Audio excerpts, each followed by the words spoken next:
বলিউড তারকারা হামেশাই তাদের নাম বদল করে থাকেন।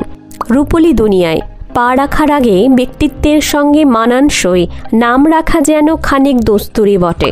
দিলীপ কুমার থেকে অক্ষয় কুমার কিংবা বর্তমান প্রজন্মের জনপ্রিয় নায়িকা কিয়ারা আডবাণী পর্দায় প্রভাব আরও বেশি জোরালো করতে নাম বদলেছেন অনেকেই। ঠিক তেমনই করেছিলেন 12th ফেল পরিচালক বিধু বিনোদ চোপড়া।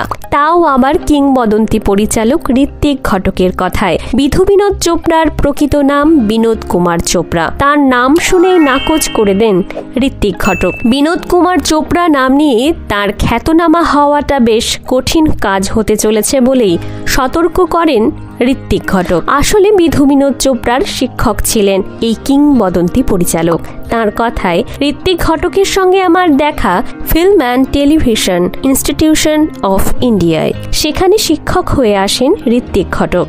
আমার নাম জিজ্ঞেস করেন, আমি বলি আমার নাম বিনোদ কুমার চোপড়া। এরপর বিনোদ কুমার জীবনে কি হতে চান জিজ্ঞেস করেন ঋত্বিক ঘটক। উত্তরে বিনোদ কুমার জানান পরিচালক হতে চান। পরিচালকের কথায় ঋত্বিক ঘটক বলেন, এই নাম নিয়ে পরিচালক হবে? নাম হতে হয় ঋত্বিক ঘটক। তখনই আমি নাম বদলে বিধু বিনোদ চোপড়া করি।